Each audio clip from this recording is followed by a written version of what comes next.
Welcome back, everyone, to Keepers of Our Republic, a weekly nonpartisan podcast by the nonprofit Keep Our Republic. My name is Brooke, and this week we are interviewing Judge Tom Phillips, the former Chief Justice of the Texas State Supreme Court. Judge Phillips is going to explain the world of state court elections, the pros and the cons, getting to know your constituents, and of course, the troubles with having so much money bound up in judicial elections. Judge is also going to share a little bit about a new initiative, the Alliance of Former Chief Justices, that we have co-created here at Keep Our Republic, and the role of judges and chief justices in standing up for the rule of law and an independent judiciary at both the state and federal level. Thank you, Judge, for joining us, and welcome to Keepers of Our Republic. Oh, it's a pleasure to be here. It's great to talk to you. So I always like to start out with judges and people on the podcast when we have you on for the first time to sort of go back to the beginning. What first inspired you to join the legal profession? Well, my grandmother was a court clerk, so I hung around the courts a little bit, but I don't really remember that very well. If I were honest, I would have to say that telling people I wanted to be a lawyer got better reactions than fireman or cowboy. Uh, and as I got older, the law just seemed to be an excellent platform for various options in a career because I didn't really know where I wanted to end up. But I was interested in government and interested in politics and vaguely interested in economics and social relationships and order. So the law seemed to cover all that, and it's worked out for me. Yeah, and everyone who's done, if you pick your area of expertise right, you can do something that really touches on every single one of those things, depending on the caseload. So that was a good pick. Thank you. What inspired you to seek the bench in particular? Well, I never had thought about it, despite my grandmother, until after law school when I clerked for a state Supreme Court justice. And did And you clerk in Texas? yes, Nice. I enjoyed the intellectual rigor of that. I mean, what I do now as a lawyer is easy in a way because your final paragraph, the conclusion is written. It's, my candidate's the good guy and they win. As a judge, you have to keep an open mind on every issue and sort each and every issue that could affect the final outcome of the case before you make the final decision. And that's just much more challenging and intellectually rigorous. And of course, I mean, you've got an oath. You have to follow the law, whether you like that law or not. But you can see that and should see it as a righteous calling. Yep. Keeping the thin line between order and chaos clearly defined is an important role in society. And of course, it's really America's great and unique contribution to the theory of governance is having courts that have genuine power and are the tiebreakers or final rules settler in a society. Well, I want to touch back on something you said a second ago, which is that whether you like it or not, right? Because there's a narrative that we're seeing over and over again in media, in social media, in public discourse, that judges are really coming to their cases with an agenda, that there's we can kind of guess or know based on who appointed the judge usually is how it goes, whether it's Democrat or Republican in judicial positions where they're appointed, or perhaps whether they ran as a Democrat or Republican at the state level, that we know just right off the bat what the ruling is going to be and that everything else is sort of a formality to get there. To what extent do you think that is true, or do you think there is still honest to goodness, jurisprudence happening? Well, almost entirely, I think it's the latter. Yeah. Your question is complicated in a lot of ways. That's on me. Because state judges, particularly, are common lawgivers. That is, there's areas of the law where neither the Constitution or a state statute or regulation or a city ordinance prescribes the outcome. And some of those areas of law are very important. And lower court judges have to follow what the highest court in their state says. But of course, the highest court in the state is to that degree, something of a legislator. Now they arrive at the process a lot differently. You don't listen to witnesses from both sides and read constituent mail and then make a decision that you think represents your constituents. You build on whatever precedent that is past similar cases are in your state, plus whatever other states are doing, plus whatever the legal academy or the American Law Institute that writes model rules of what the law should be. You follow all that. And of course, if you're an appellate court, it's not just you. You've got to, there's got to be a majority. But there is a law giving aspect to that and the rulemaking that state high courts do, whether that's attorney discipline or rules of procedure. That's lawmaking, and the same rules there in law and rulemaking don't apply that apply in cases. In other words, you can have ex parte contacts. You do go around and seek opinions from people who you respect, or just see how the public would react to something. So there's that aspect of it. The second thing that's happening is that the judiciary is being asked to resolve issues that really shouldn't be in the courts. A lot of the questions about a federal or state executive order from the president or governor and whether or not that's within the scope of power arises from the fact that the legislative branch, particularly at the federal level, has ceded a lot of its power away, and they don't act in other areas that are their normal place, and therefore those get shipped to the courts in terms of making a constitutional decision about the separation of powers. So we are seeing the courts over the last half century delving into a lot of areas that would have been solved by a statute that would have been more definite than some vague statute like in the national interest the president can set tariffs. And you would see the courts hewing more closely to lines of actual disputes between parties, whether that's the state against a criminal defendant or somebody that's been in an accident caused by somebody else or a contract breach. So some of the criticism of the courts, I think, is unfair, but it's as the new book calls it, last branch standing. The fact that it is left there to resolve disputes when they're being dodged elsewhere Right. puts them in some cases that might look to be more political than the normal run-of-the-mill case on the docket. What do you see, if you've thought about it, what is the solution to this offloading of other branches? I don't know if you want to say responsibilities, but to this shift in dynamic of the legislature maybe not being as precise, and some of the other issues that you just listed there. Well, this is really beyond my scope. Better to ask jurisprudence. I guess I should ask Congress then. Yeah, you really should. But Yeah. I think some of the Supreme Court of the United States decisions are going to force Congress to step up. In other words, if Congress can't just offload everything to an administrative agency and say, you guys make the rules on what's going to be environmentally unsafe and what is, rather than Congress having a larger staff of environmental specialists that go have hearings and listen to these people and then make more detailed rules. I think there'll be more of that. Maybe not, not going back to where we were 200 years ago before there were any agencies, but I think there will be more specificity in rulemaking and in lawmaking.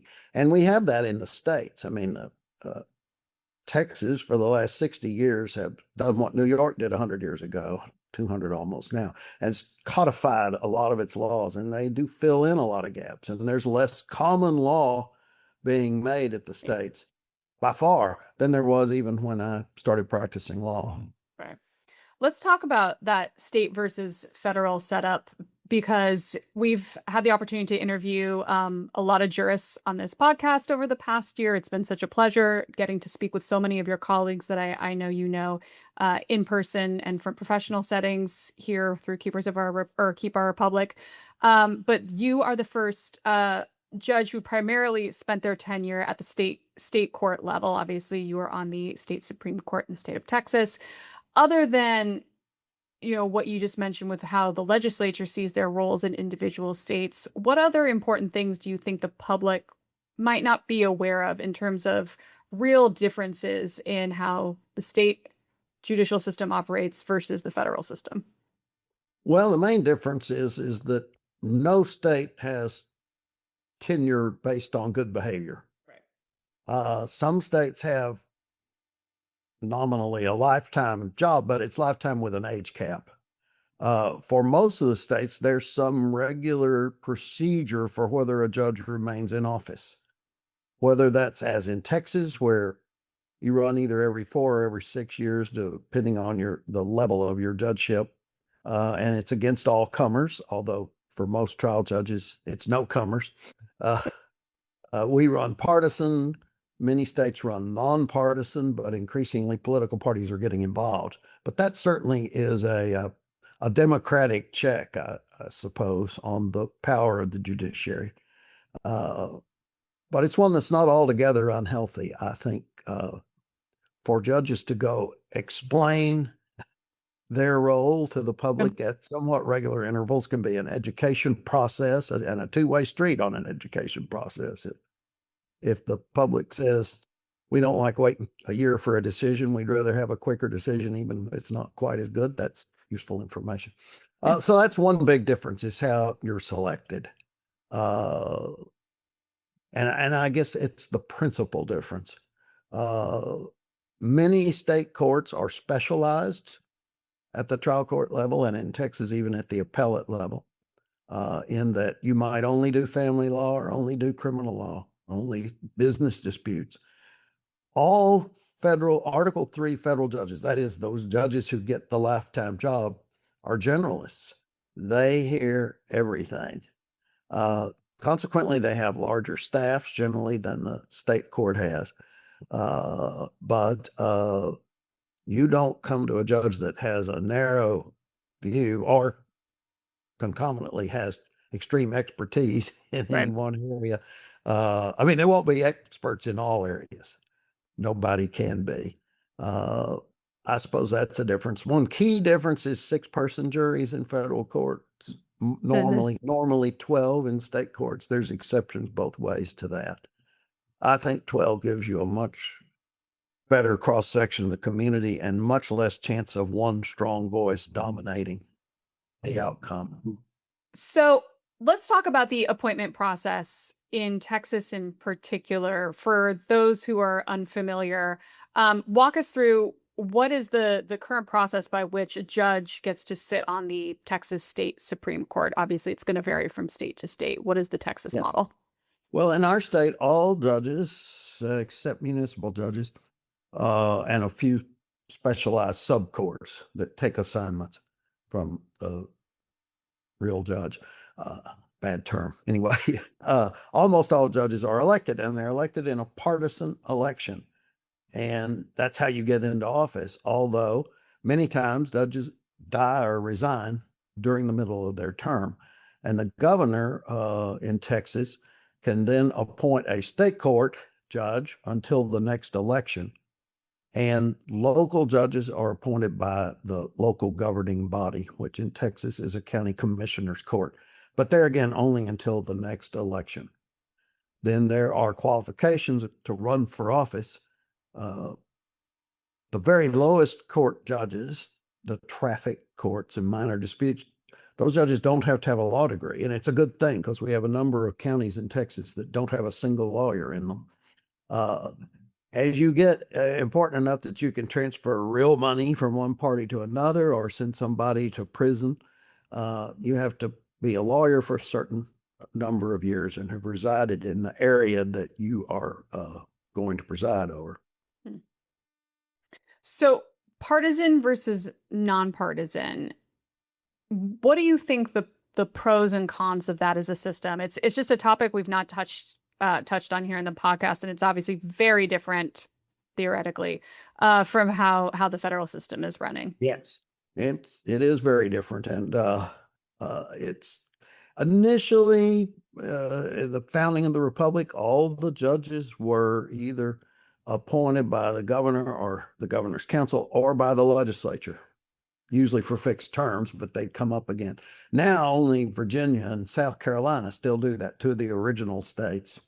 There was a huge sweep in the 1840s, 50s, 60s to go to elected judges.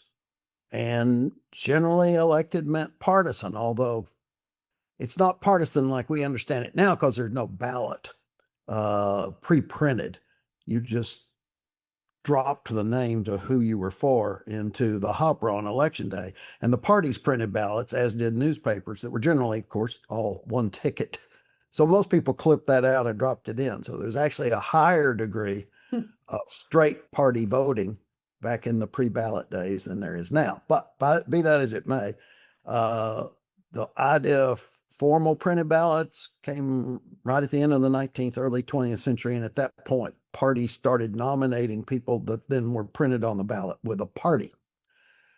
Early 20th century, too many sweeps, good judges were being swept out because their presidential candidate was unpopular.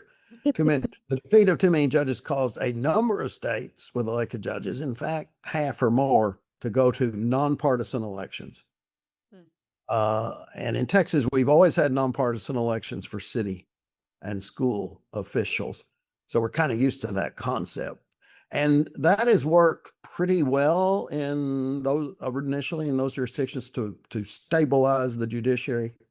Judges generally got opposed, and if opposed, got defeated when there was some reason that had reached the mind of the general populace that this judge needed to seek new employment. In recent years, the parties have been endorsing more and more in any nonpartisan race, and that's happening in Texas in our municipal elections. It's pretty clear who the Republican hierarchy wants and who the Democrats want. So that's infected the judicial races so that the most expensive judicial races in the history of the world have come just in the last few years in Wisconsin, which is nominally a nonpartisan state. Yeah. But the few brave candidates who've tried to run and say, I'm really nonpartisan. I'm going to vote by conscience.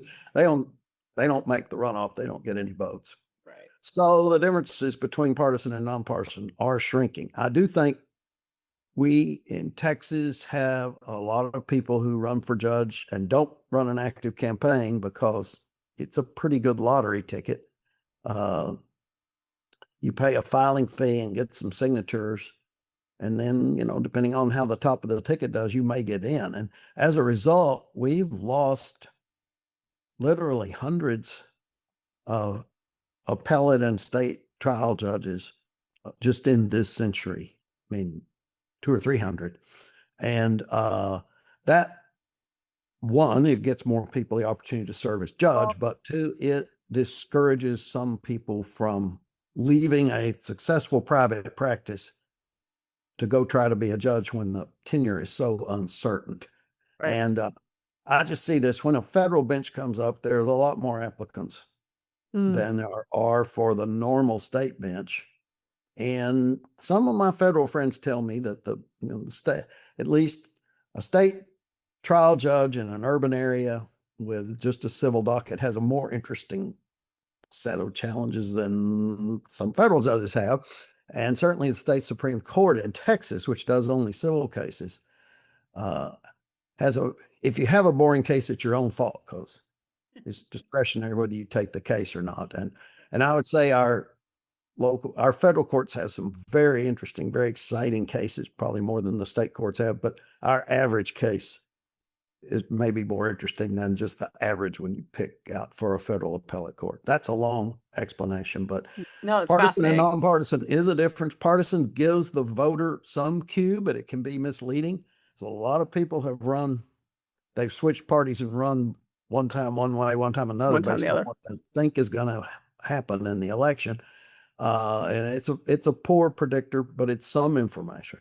On the other hand, partisanship does lead to these sweeps, and it leads to political parties really trying to use judicial candidates as a profit device. In other words, the only way you can effectively advertise and reach every voter in a large district is to be on a mailer that has all the candidates Right. from one party on it, or all the candidates some group is for, and then you pay for the right to be on that. So the political parties have actually profited from having elected judges. What are As the long as current? the parties Oh, in an go area ahead. where it's close enough there can be contested elections. Right. What concerns, if any, do you have about so much money being tied up in the judicial election system? Or is that just a naive question? Because of course money is always tied up with these sorts of things. Well, it doesn't have to be. I mean, Yeah. we have a Court of Criminal Appeals in Texas that has equal dignity with the Supreme Court on matters of law. Oh, fascinating. And their campaigns are virtually money free because, I mean, the prosecutors don't have a lot of money and the drug kingpins don't particularly want their name and address listed. They're not huge fans of paperwork, so Yeah, listed in a public filing. So yeah. we can have anonymous elections. Yeah. And I think that puts a bigger challenge to the voter than a overly funded election. On the other hand, voters do have the sense, a lot of times they're in a very important case. They want to know if the other side's contributed to the judge, or when they're hiring a lawyer, Mm. they know, I think the verbiage is, how are you with the judge? And so that degrades public confidence in the judiciary. And all polls show that, but at least in Texas. But then if the next question is, so would you like another method of selecting? The answer is always no. Ideally, of course, people would want the ideal, which is the candidates don't raise or spend any money. Mm. They're all highly qualified. The voters don't have to work very hard to find out the best choice, and all's well. But that does clash with reality in a few places. Do you think that is ever feasible we could get there, or do you think once the genie is out of the bottle, it's quite difficult to put back in? Which genie back into which bottle? I guess do you think we could get to a place where it's not so, how do I want to phrase this? Where there isn't so much, where money is involved in such a way that you feel like it is degrading public trust, or do you think that this is just always going to be part of the conversation in Texas, at least for these Well, elections? a few states have experimented with partial public funding, but it's always been a very minor amount. And depressingly, on these states have had a state income tax, I think all of them. But it's check off in this box if you want. Mm. Not pay extra money, but a portion of your money go to the judicial campaign fund. And Yeah. most people don't check that box. So the public doesn't seem to want a way to keep information but divorce it from money. So the people who live in a rural area tell me they do just fine. They know who their voters are. They have one judge. They generally are in little league or go to church or see that judge at the grocery store and know whether they're worthwhile people or not. Uh, in urban areas, you can have 50 or 60 contested judicial races on the ballot, and nobody, not even the judges themselves, have any idea whether they're making the best Yeah. choice in all those races. I mean, I think we've all experienced that moment of filling out our local election ballot and seeing the list of judges up and being like, oh, I forgot to research who these. I like to say I don't do that anymore, but certainly as a young voter, seeing these names and just being like, I'm just gonna pick one. I don't, and that's not, it doesn't feel like an ideal way our democracy should be working, to say the least. One of our former chief justices said he was campaigning, and a voter came up and said, "I'm so glad to meet you because always before I voted for the bottom name on the ballot to counteract the uninformed vote, but now I can actually pick your name out." So voters have various strategies, but Yeah. So not unlike picking your lottery numbers in some respects, I suppose. Um, yeah. so before I let you go, you have joined with some of your fellow colleagues from the state systems from across the country, for a new initiative that Keep Our Republic is co-leading and working with, which is the Alliance of Former Chief Justices. Can you talk a little bit about that and why some of these issues that you and your colleagues are trying to raise the profile on are so important to speak out about right now? Certainly. Obviously, there are a lot more questions being raised in recent years about the proper separation of powers, the proper limits on power of various officials, and what the judiciary's role is in preserving a system that I just don't think you can argue with, that over the great course of history, we've been very successful in promoting peace and prosperity and fairness to more people than most governmental systems. Not to say it's perfect, but our system has worked very well. And so do we want to preserve it? And if we do, and I think America 250 celebration is it's partly about this history and why it's worth preserving, then what do people need to understand about how it works? And the judiciary is not particularly well understood, because if it's doing its job, you can't name who your judges are. You might know some of the Supreme Court justices, but you'll know less of them if there's not widespread criticism of them. So if there's general satisfaction, people don't know who the judges are. Right. And they don't fully understand this role of how it works. Why are the judges the final arbiters of what the law and the Constitution, what the laws are and what the Constitution is? What happens once they make an announcement? How do you overcome that if it's unpopular? And there has been a lot of focus on the federal system, and with good reason, in the last few years, but not nearly as much on the state system. And to some extent, state courts are impacted by what happens at the federal level. Some of the executive orders that have come out in the last few administrations impact the states as well. But mostly it's that there are, in many states at any one given time, an attack on the independence of the judiciary within that state, whether it's to enlarge or shrink a court, whether it's to shift the jurisdiction from one court to another. In Texas, we have a lot of lawyer legislators, and they either want to punish their local judge or give them extra supplements and money and staff. So all these fights kind of happen in a vacuum now, particularly local news. Accurate local news is harder to come by. Yeah. People don't watch the 30-minute local evening news like they used to. Most people don't read a newspaper. They get their news from podcasts, thank you, but also from blogs and just from blast emails from groups that may have a very big axe to grind, but that's not what they disclose in the lead paragraph. So we felt it was important to have a group that was freed from the constraints that current sitting judges have. And let me explain that. Judges have free speech rights, the same as everyone else. But if you speak too freely, you may lose the right to sit in certain types of cases, or a whole lot of cases. And that may increase the public sense that judges are biased, or that they come in applying their own personal agendas. So most judges choose to stay out of the public debate, even on matters that affect the court. We felt there needed to be a spokesperson for that. The current sitting chief justices do from time to time file amicus briefs as a conference of chief justices, but that's generally only at the Supreme Court of the United States and only after the court has decided to hear a case. There's a lot of action going on in lower courts now that we think the perspective of a former state judge, now either teaching or retired or in private practice, can